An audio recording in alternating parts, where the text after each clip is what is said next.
राजस्थान की धरती पर एक छोटा सा गांव बसा था। सूर्यपुर नाम के अनुरूप ही इस गांव में सूरज की किरणें सोने की तरह बिखरती थीं। आम के बगीचे, गेहूं के लहलाते खेत, कुएं के किनारे बैठी औरतें और बच्चों की किलकारियां, ये सब मिलकर एक ऐसा चित्र बनाते थे जिसे देखकर किसी का भी मन शांत हो जाए। गांव की पगडंडियां कच्ची थीं, मगर उनमें एक अजब ताकत थी। जो एक बार उन पर चल लेता, वो बार बार लौटना चाहता था। खेतों के मेड़ों पर सरसों के फूल पीले झंडों की तरह लहराते थे और हवा में उनकी महक घुलती रहती थी। इसी गांव में रहती थी प्रिया। प्रिया, जिसका नाम लेते ही जैसे मुंह में मिठास घुल जाती थी। वो सुरेश कुमार की बेटी थी। सुरेश कुमार गांव के एक साधारण किसान थे। न बहुत अमीर, न बहुत गरीब। उनके पास 5 बीघा जमीन थी, एक जोड़ी बैल, एक छोटा सा घर, और इस घर की सबसे बड़ी दौलत थी प्रिया। प्रिया 20 साल की थी, लंबी, सांवली, आंखें बड़ी बड़ी और उनमें एक अजब चमक। वो चमक जो पढ़े लिखे लोगों की आंखों में होती है, जिज्ञासा की, सपनों की दुनिया को जानने की। गांव की लड़कियों में वो अलग दिखती थी, ना इसलिए कि वो सबसे सुंदर थी, बल्कि इसलिए कि उसमें एक आत्मविश्वास था जो उम्र से बड़ा था। वो 10वीं तक पढ़ी थी। गांव में बस इतना ही हो सकता था। आगे पढ़ने के लिए शहर जाना पड़ता, और सुरेश कुमार के पास न इतना पैसा था, न इतनी हिम्मत कि अपनी बेटी को अकेले भेज सके। प्रिया को ये बात कसकती थी, पर वो चुप रहती थी। माँ बाप की मजबूरियों को वो समझती थी। दिन भर वो घर का काम करती, आटा पीसना, पानी भरना, खाना बनाना, बंटाना। लेकिन जब रात होती और घर के सब सो जाते, तो प्रिया अपने कमरे की खिड़की खोलकर बैठ जाती। तारों को देखती, सोचती। क्या सोचती? शायद वही जो हर वो इंसान सोचता है जो किसी छोटी सी जगह में रहता है, मगर उसका दिल बड़ी बड़ी जगहों को तरसता है। गांव में उसकी एक सखी थी, ललिता। ललिता का स्वभाव एकदम उलट था प्रिया से। खिलखिलाती, शोर मचाती, गाती नाचाती। दोनों की दोस्ती देखकर गांव वाले कहते, जोड़ी अजब है। प्रिया की गंभीरता और ललिता की मस्ती। और गांव में एक और था, अजय। अजय सुरेश कुमार के पड़ोसी का बेटा, उसी गांव में पला बढ़ा। मेहनती था, ईमानदार था, भला था, और प्रिया को चाहता था, चुपचाप, बिना कहे।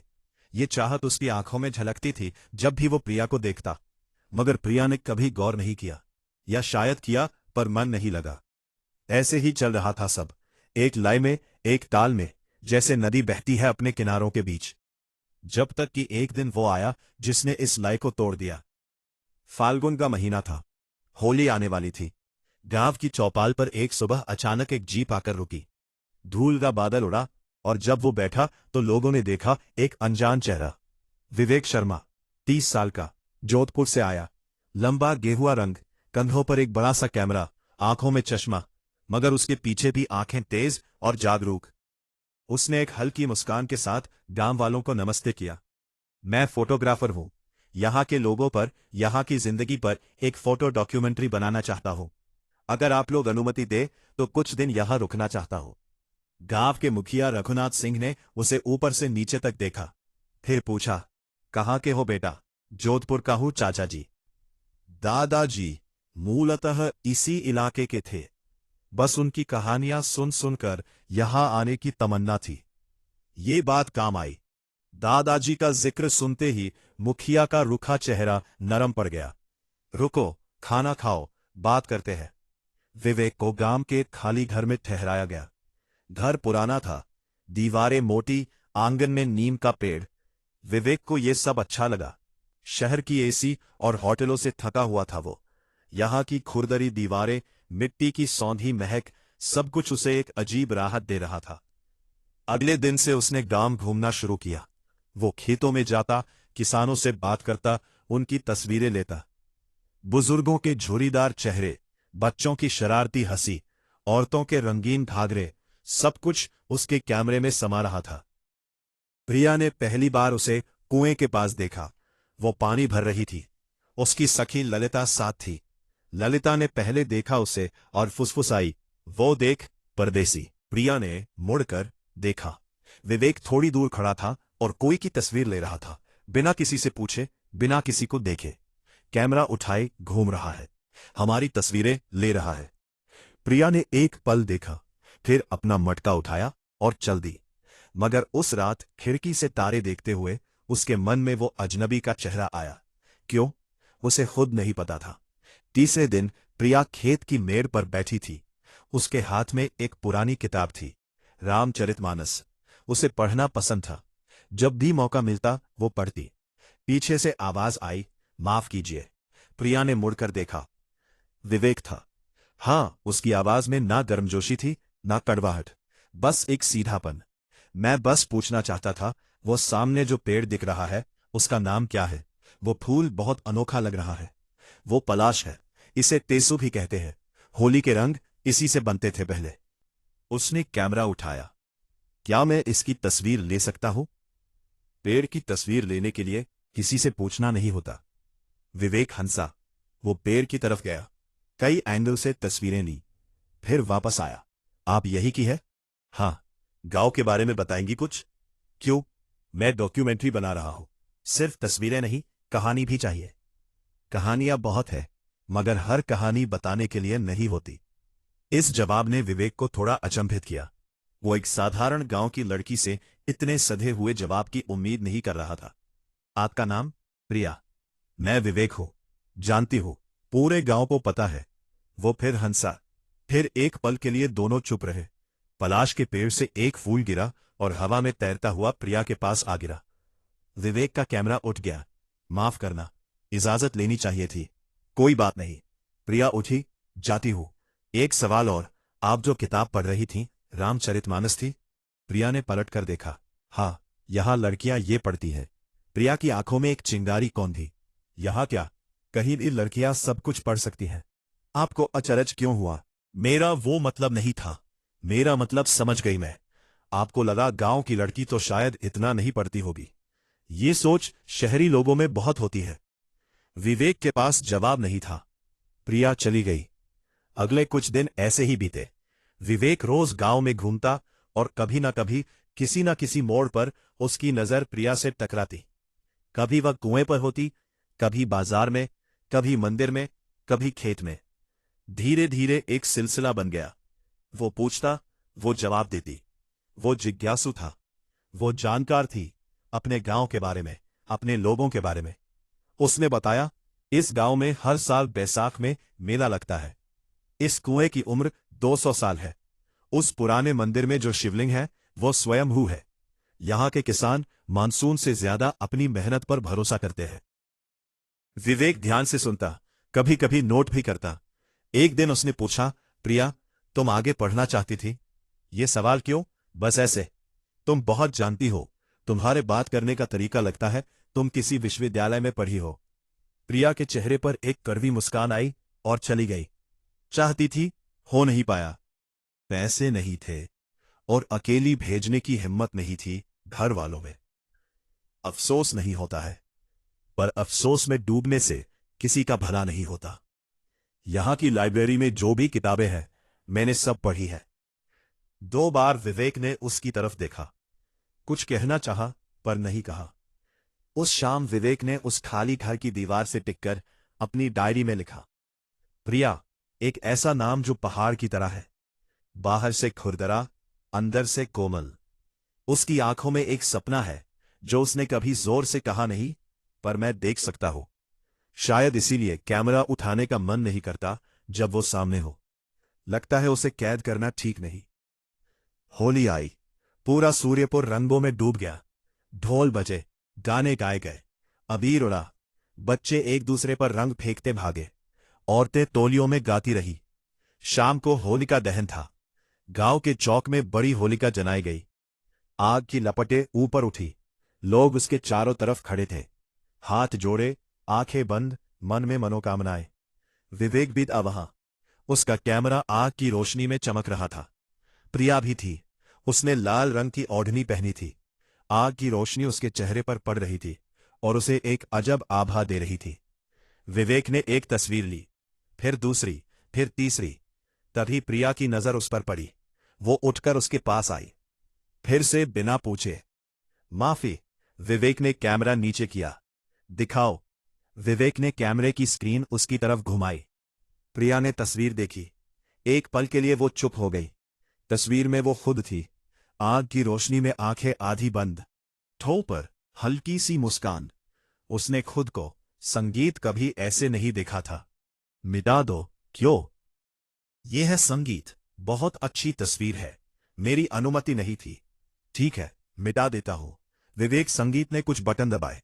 रुको। प्रिया ने उसका हाथ थाम लिया। दोनों ने एक दूसरे को देखा। प्रिया ने हाथ छोड़ा। रहने दो, पर अगली बार पूछना। जरूर। उस रात जब प्रिया घर आई तो उसके मन में एक अजीब हलचल थी। वो हलचल जो वो पहले कभी नहीं जानती थी। वो खिड़की खोलकर बैठी, तारे देखे, पर आज तारों की जगह है उसके मन में कुछ और था। वो खुद से डरी और खुद पर हंसी भी। ये क्या हो रहा है प्रिया? उसने खुद से पूछा। कोई जवाब नहीं था। होली के बाद से एक रोज का सिलसिला बन गया। शाम को जब खेत का काम खत्म होता, प्रिया पुराने नीम के पेड़ के नीचे बैठती और विवेक आता। दोनों बात करते। संगीत बातें किताबों की होती। विवेक ने जोधपुर में बहुत पढ़ा था, हिंदी साहित्य, फिलॉसफी, फोटोग्राफी। प्रिया संगीत ने सीमित किताबें पढ़ी थी, मगर जो पढ़ी थी उन्हें गहराई से पढ़ा था। प्रेमचंद पढ़ा है? एक दिन विवेक ने कहा। गोदान, निर्मला, कफन सब पढ़ा है, और पसंद निर्मला सबसे ज्यादा, क्योंकि उस किताब में जो दर्द है वो असली है। गोदान में भी तो दर्द है, वो किसान का दर्द है। निर्मला में एक औरत का दर्द है। दोनों अलग होते हैं। विवेक ने उसे देखा। तुम बहुत अच्छे से महसूस करती हो। पढ़ी लिखी औरत हो, चाहे पूरी पढ़ाई हुई हो या ना हुई हो। एक और दिन विवेक ने अपना काम बताया। फोटोग्राफी क्यों चुनी? इसके पीछे क्या था? मेरे पापा चाहते थे मैं इंजीनियर बनूं, मम्मी चाहती थी डॉक्टर, पर मुझे बचपन से तस्वीरों में दुनिया दिखती थी। एक क्षण जो बीत जाता है उसे रोकना, यही मेरा काम है, और खुश हूं इस काम से। हाँ, पर अकेला भी हूं इसमें। क्यों? क्योंकि जो मैं देखता हूं वो हर कोई नहीं देख पाता। जब मैं कहता हूं उस बुजुर्ग की आंखों में देखो, उसमें पूरा इतिहास है, तो लोग हंसते हैं। प्रिया ने एक पल सोचा। तुमने सही देखा, उन आंखों में इतिहास होता है। मेरी दादी की आंखों में था। विवेक चुपचाप उसे सुनता रहा। इन बातों में कब एक हफ्ता बीत गया पता नहीं चला। अजय सब देख रहा था। वो हर रोज देखता प्रिया और विवेक को नीम के पेड़ के नीचे बैठे। दोनों की बातें, दोनों की हंसी। उसके सीने में कुछ जलता था। वो प्यार था, वो ईर्ष्या थी, दोनों का मेल था। एक दिन उसने प्रिया से अकेले में कहा, प्रिया, ये परदेसी कुछ दिन में चला जाएगा, अपना ख्याल रखना। मतलब? प्रिया ने उसे देखा। मतलब समझती हो? अजय, तुम अपना काम करो, मैं तुम्हारी चिंता से कह रही हूं। चिंता की जरूरत नहीं है, मैं बच्ची नहीं हूं। अजय चला गया, मगर उसकी बात प्रिया के मन में रह गई। कुछ दिन में चला जाएगा, ये तो सच था। विवेक परदेसी था, वो यहां काम के लिए आया था। काम खत्म होगा तो जाएगा, तो फिर ये क्या है? ये जो रोज शाम की बातें हैं, ये जो मन में हलचल है, ये क्या है? प्रिया ने खुद को समझाया, ये बस दोस्ती है, एक पढ़े लिखे इंसान से बातें करने का मौका है, बस। पर मन कहाँ माना। एक शाम विवेक ने कहा, प्रिया, तुम्हारे साथ उस पहाड़ी पर जाना है, वहां से सूर्यास्त की तस्वीर, संगीत लेनी है। ठीक है। दोनों गए। पहाड़ी पर पहुंचकर दोनों चुप हो गए। नीचे पूरा गांव था, छोटे छोटे घर, उनसे उठता धुआं, दूर खेत, और सबसे दूर एक नदी जो चांदी की लकीर सी दिखती थी। सूरज डूब रहा था, आसमान नारंगी और गुलाबी हो गया था। विवेक ने बहुत तस्वीरें ली, फिर कैमरा रख दिया। खूबसूरत है, उसने कहा। हाँ, प्रिया ने कहा। तुम यहां की हो, रोज ये देखती हो। संगीत यहां से निकलने का? प्रिया ने उसकी तरफ देखा। सोचती हो, पर सोचना और करना अलग होता है। क्या रोकता है? जिम्मेदारियां, माँ बाप, ये जमीन, और अपना सपना। सपना तो है, पर सपनों के लिए बहुत कुछ छोड़ना पड़ता है। मैं जानती हूं कि एक दिन मेरी शादी होगी किसी गांव के लड़के से, बच्चे पहेंगे, उस खेत होगा, यही जिंदगी है। और तुम ये चाहती हो? प्रिया चुप रही। नहीं, उसने धीरे कहा, पर कभी कभी जो हम चाहते हैं वो नहीं होता, और जो होता है उसी में खुशी ढूंढनी पड़ती है। विवेक उसके बगल में बैठ गया। तुम बहुत समझदार हो या बहुत हार मानने वाली? नहीं, समझदारी और हार मानना अलग होता है। एक लंबी संगीत चुप्पी। नीचे गांव में दिए जलने लगे थे। प्रिया, विवेक ने कहा। हाँ, तुम यहां कब तक हो? एक पल की खामोशी। 2 हफ्ते और शायद। ठीक है, प्रिया ने सिर हिलाया। उस रात गांव में एक बात फैली। किसी ने देखा था प्रिया और विवेक पहाड़ी पर थे, अकेले शाम को। गांव छोटा था, बात बड़ी होने में देर नहीं लगी। सुरेश कुमार को खबर मिली। उन्होंने रात को प्रिया, संगीत को बुलाया। क्या हो रहा है? सुरेश कुमार ने सीधे पूछा। क्या हुआ बाबा? वो परदेसी, उसके साथ तुम पहाड़ी पर क्यों गई थी? उसे तस्वीरें लेनी थी, मैं बस साथ गई थी। पर गांव में बातें हो रही हैं। बातें तो होती है बाबा, लोग बात करने का कारण ढूंढते हैं। प्रिया की मां ने धीरे कहा। बेटा, हम तुम्हारी चिंता करते हैं। वो शहर का आदमी है, यहां कुछ दिन है और चला जाएगा। मैं जानती हूं मां। तो फिर? मां, वो सिर्फ एक दोस्त है, मेरा कुछ नहीं बिगड़ा है। सुरेश कुमार ने एक गहरी सांस ली। ठीक है, पर अब ज्यादा मिलना जुलना बंद करो, लोग क्या सोचेंगे? प्रिया कमरे में आई। उसे गुस्सा आया, अपने आप पर, हालात पर, उस सोच पर जो उसे बांधे रखती थी। उसने खिड़की खोली। आसमान में बादल थे। अगले 3 दिन प्रिया ने विवेक से दूरी बनाई। वह उस रास्ते से नहीं गई जहां वह होता था। नीम के पेड़ के नीचे नहीं गई। विवेक समझ गया कि कुछ हुआ है। उसने ललिता से पूछा, प्रिया ठीक है? गांव में तुम दोनों के बारे में बातें हो रही हैं। मैंने कुछ गलत नहीं किया। हम जानते हैं, पर गांव वाले नहीं जानते। और प्रिया के बाबा सख्त हैं। उस शाम विवेक घर पर बैठा रहा। उसने अपनी सारी तस्वीरें देखी। प्रिया की तस्वीरें, होलिका की आग में, खेत की मेड़ पर, कुएं के पास, पहाड़ी पर। हर तस्वीर में वह अलग थी, पर हर तस्वीर में एक बात एक जैसी थी। उसकी आंखें, वो जिज्ञासा, वो गहराई, वो दर्द जो वो छुपाती थी। विवेक ने डायरी खोली। प्रिया, तुम्हारे बारे में क्या लिखूं? तुम एक तस्वीर हो जिसे मैं शब्दों में नहीं उतार सकता।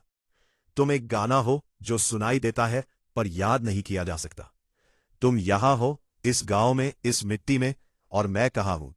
जोधपुर में, किसी होटल में, एक अधूरी डॉक्यूमेंट्री में। क्या मुझे तुमसे मिलना चाहिए, या यह बेहतर है कि चुप रहूं और चला जाऊं? उस रात उसे नींद नहीं आई। चौथे दिन सुबह जल्दी प्रिया कुएं पर थी, अकेली। भोर हो रही थी। आसमान धीरे धीरे नीले से सुनहरे में बदल रहा था। पीछे से आवाज आई, प्रिया। वो पलटी। विवेक था, कैमरा नहीं। प्रिया ने कहा, आज नहीं, आज बस बात करनी है। ठीक है। विवेक उसके पास आया। दोनों कुएं की मुंडेर पर बैठ गए। प्रिया, मुझे पता है इन दिनों तुम मुझसे क्यों दूर रही। तो पता है, मैं माफी मांगना चाहता हूं। मेरी वजह से तुम्हें कोई तकलीफ नहीं होनी चाहिए थी। तुमने कुछ गलत नहीं किया, पर गांव वाले बात करते हैं, ये उनका काम है, तुम्हारी गलती नहीं। एक खामोशी। प्रिया, मैं तुमसे एक बात पूछना चाहता हूं। पूछो। क्या तुम कभी गांव छोड़ना चाहोगी? मतलब, अगर मौका मिले तो। प्रिया ने ऊपर देखा। आसमान में एक पक्षी उड़ रहा था। ये सवाल क्यों? मेरे पास एक दोस्त है, जोधपुर में एक अखबार चलाता है। उन्हें एक हिंदी लेखक की जरूरत है, कोई जो गांव और शहर की जिंदगी को समझे, दोनों को। मैंने उन्हें तुम्हारे बारे में बताया। प्रिया का दिल एक पल के लिए रुक गया। तुमने मेरे बारे में बताया? हाँ, तुम्हारे विचारों के बारे में। तुम कैसे सोचती हो, कैसे बोलती हो, उन्हें दिलचस्पी है। अगर तुम कुछ लिखकर भेजो, एक नमूना, एक लेख, तो वो पढ़ेंगे। प्रिया की आंखों में कुछ जागा, फिर वही कड़वी मुस्कान। विवेक, ये बात इतनी आसान नहीं है, मैं जानता हूं, पर नामुमकिन भी नहीं है। मेरे बाबा, मैं खुद बात करूंगा तुम्हारे बाबा से, अगर तुम चाहती हो तो। प्रिया चुप हो गई। एक लंबी चुप्पी। दूर कहीं एक मुर्गे ने बांग दी। गांव जाग रहा था। तुम ये क्यों कर रहे हो? प्रिया ने पूछा। क्योंकि तुम्हारे जैसा दिमाग किसी खेत में बर्बाद नहीं होना चाहिए, और बाकी कोई वजह नहीं। विवेक ने जवाब नहीं दिया। प्रिया ने भी नहीं पूछा। दोनों उठे, दोनों चले गए अलग अलग। उस दोपहर विवेक सुरेश कुमार के पास गया। सुरेश कुमार चौपाल पर बैठे हुक्का पी रहे थे। नमस्ते चाचा जी। आओ बेटा। विवेक बैठा। थोड़ी देर इधर उधर की बातें हुई, मौसम की, खेती की। फिर विवेक ने कहा, चाचा जी, एक बात कहनी थी। प्रिया बहुत होशियार है, उसकी लिखाई बहुत अच्छी है। मेरे एक दोस्त का जोधपुर में अखबार है, अगर प्रिया वहां लिखे तो। रुको। सुरेश कुमार ने हाथ उठाया। विवेक चुप। संगीत हो गया। सुरेश कुमार एक पल बैठे रहे। हुक्के का धुआं हवा में उड़ा। बेटा, तुम शहर के हो, तुम्हें यहां की जिंदगी नहीं पता। समझाइए। मेरी बेटी है, उसकी इज्जत है, गांव में उसे जाना है, अच्छे घर में, अच्छे परिवार में। अगर वो जोधपुर गई अकेली तो लोग क्या सोचेंगे? शादी कौन करेगा उससे? चाचा जी, इस सोच को बदलने का वक्त आ गया है। सुरेश कुमार की आंखें सख्त हुई। मैं जानता हूं, विवेक ने नरम होकर कहा। मैं आपसे बहस नहीं करना चाहता, बस ये कहना था, प्रिया में जो काबिलियत है वो बर्बाद ना हो। ये फैसला आपका है और प्रिया का। मैंने बस अपनी बात कही। सुरेश कुमार लंबे समय तक चुप रहे। जाओ बेटा। विवेक उठा और चला गया। शाम को सुरेश कुमार घर आए। प्रिया रसोई में थी। प्रिया। हाँ बाबा। सुरेश कुमार कुर्सी पर बैठे। एक लंबी चुप्पी। वो परदेसी विवेक आज मेरे पास आया था। प्रिया का हाथ रुका। क्या कहा उसने? तुम जानती हो। प्रिया ने हाथ का काम रोका और बाबा के सामने आकर बैठ गई। बाबा, मैंने उसे नहीं भेजा। मुझे पता है। एक लंबी खामोशी। प्रिया, सुरेश कुमार ने कहा, और उनकी आवाज में कुछ था जो प्रिया ने पहले कभी नहीं सुना था। एक थकान, एक दर्द। बाबा, तुम्हारी मां चाहती थी कि तुम पढ़ो। जब तुम छोटी थीं वो कहती थीं प्रिया डॉक्टर बनेगी। मेरे पास पैसे नहीं थे, मैं नहीं भेज सका। उनकी आंखें भर आई। प्रिया का गला रंध गया। बाबा, मैंने गलती की, डर गया, इज्जत के नाम पर, लोगों के नाम पर अपनी बेटी का सपना तोड़ दिया। नहीं बाबा, प्रिया वो लड़का तीक कह रहा है। अगर तुम जाना चाहती हो, लिखना चाहती हो तो जाओ। प्रिया की आंखों से आंसू गिरे। उसने अपने बाबा को गले लगा लिया। एक शर्त, सुरेश कुमार ने कहा। क्या? हर 15 दिन में घर आना। विवेक का संगीत जाने का दिन आ गया। सुबह उसने सामान बांधा। जीप बाहर थी। पूरा गांव जमा था, कुछ उत्सुकता से, कुछ उदासी से। मुखिया रघुनाथ सिंह ने उसे आशीर्वाद दिया। बुजुर्गों ने हाथ मिलाया। विवेक ने सबसे विदा ली। फिर उसने देखा, प्रिया खड़ी थी। थोड़ी दूर उसकी मां उसके पास थी। विवेक उसकी तरफ बढ़ा। प्रिया। हाँ। तुम्हारे बाबा ने हाँ कह दिया।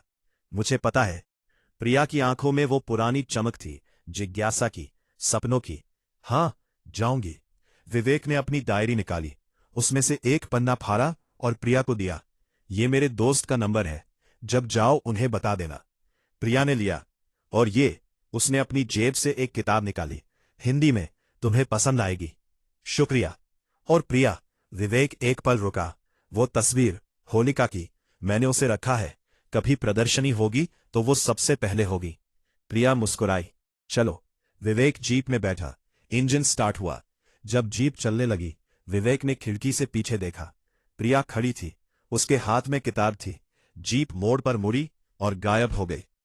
3 महीने बाद जोधपुर का एक दफ्तर, एक अखबार, खिड़की के बाहर शहर का शोर। प्रिया बैठी थी, एक टेबल पर। उसके सामने एक लैपटॉप था। बार जिंदगी में उसने लैपटॉप छुआ था, पर सीखने में उसे ज्यादा समय नहीं लगा। वो लिख रही थी। उसका पहला लेख था, खेतों में सपने।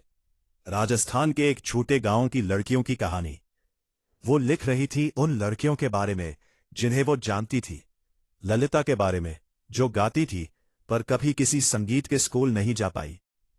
उस बुजुर्ग औरत के बारे में जो खेत में काम करती थी और उसके हाथों में गाने थे। उन छोटी बच्चियों के बारे में जो हर रोज 3 किलोमीटर चलकर स्कूल जाती थी। वो लिख रही थी सच में, अपनी जड़ों से, अपनी मिट्टी से। उसके संपादक ने लेख पढ़ा और कहा, प्रिया, यह असाधारण है, पाठकों को यही चाहिए। उस रात प्रिया ने अपने छोटे से कमरे में बैठकर आसमान देखा। यहां तारे कम दिखते थे, शहर की रोशनी उन्हें छुपा देती थी, पर जो दिखते थे उनमें एक चमक थी। उसने एक चिट्ठी लिखी। बाबा, मैं ठीक हूं, काम अच्छा है, जल्दी आऊंगी, खेत का ध्यान रखना। फिर उसने एक और चिट्ठी लिखी। विवेक, तुम्हारी बात सच निकली, मेरा पहला लेख छपेगा। मिट्टी की खुशबू यहां भी है, बस उसे ढूंढना पड़ता है। 6 महीने बाद सूर्यपुर में त्योहार था। प्रिया घर आई थी। गांव वही था, अगर डंडियां वही, कुआं वही, पलाश का पेड़ वही, पर प्रिया बदल गई थी या नहीं बदली थी? दोनों। उसके कपड़े वही थे, घाघरा और ओढ़नी। उसकी बोली वही थी। मां को गले लगाते वक्त उसकी आंखें वही भर आई। पर उसके हाथ में एक अखबार था। उसमें उसका नाम छपा था, लेखिका प्रिया कुमार, सूर्यपुर। सुरेश कुमार ने वह अखबार हाथ में लिया। बहुत देर तक पढ़ते रहे। फिर आंखें पहुंची। शाबाश, बस यही एक शब्द।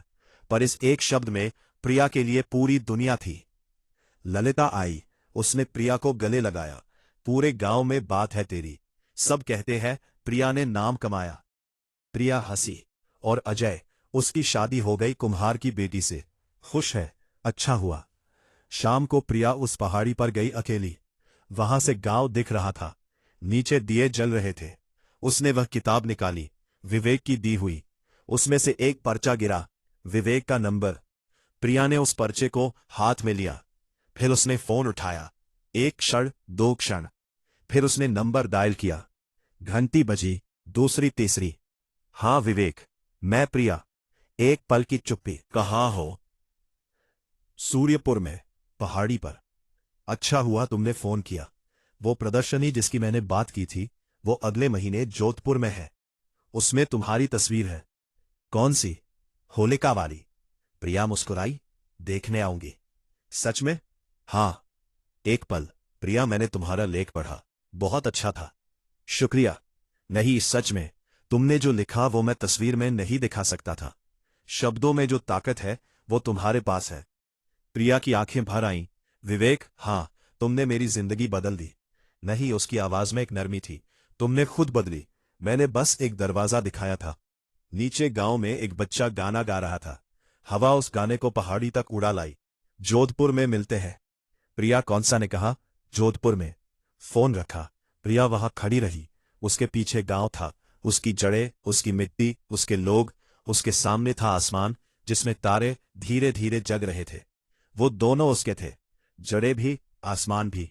एक साल बाद जोधपुर की एक गैलरी में दीवार पर टंगी एक तस्वीर। एक युवती होलिका की आंख की रोशनी में, आंखें आधी बंद, ओठों पर हल्की सी मुस्कान। नीचे लिखा था, प्रिया, सूर्यपुर। और उस तस्वीर के सामने दो लोग खड़े थे। एक जिसके हाथ में कैमरा था, एक जिसके हाथ में कलम थी। दोनों उस तस्वीर को देख रहे थे। तुम उस दिन बहुत सुंदर लग रही थी, विवेक ने कहा। हमेशा की तरह, प्रिया ने हंसते हुए कहा। विवेक ने उसे देखा। हाँ, हमेशा की तरह। बाहर जोधपुर की रौनक थी। दूर कहीं राजस्थान की धरती पर एक छोटा सा गांव था, सूर्यपुर, जहां अभी भी पलाश के फूल खिलते थे, जहां अभी भी कुएं से पानी भरा जाता था, जहां अभी भी रात को तारे दिखते थे। और उस गांव की एक लड़की अब दो दुनियाओं में जीती थी, मिट्टी में और सितारों में। दोनों उसके थे, दोनों उसे चाहिए थे। ये कहानी उन सभी लड़कियों को समर्पित है जिनके सपने छोटे गांवों और बड़ी जिम्मेदारियों के बीच कहीं दब जाते हैं, और उन सभी लोगों को जो उन सपनों को दोबारा जगाते हैं। मेरे प्यारे दोस्तों, अगर आपको ये कहानी पसंद आई है तो कृपया हमारे चैनल दर्पण को सब्सक्राइब कर लें और इस कहानी को लाइक और शेयर करें। आप अपनी राय कमेंट बॉक्स में दे सकते हैं, जो हमारी प्रस्तुति को बेहतर करने में सहायक होगा।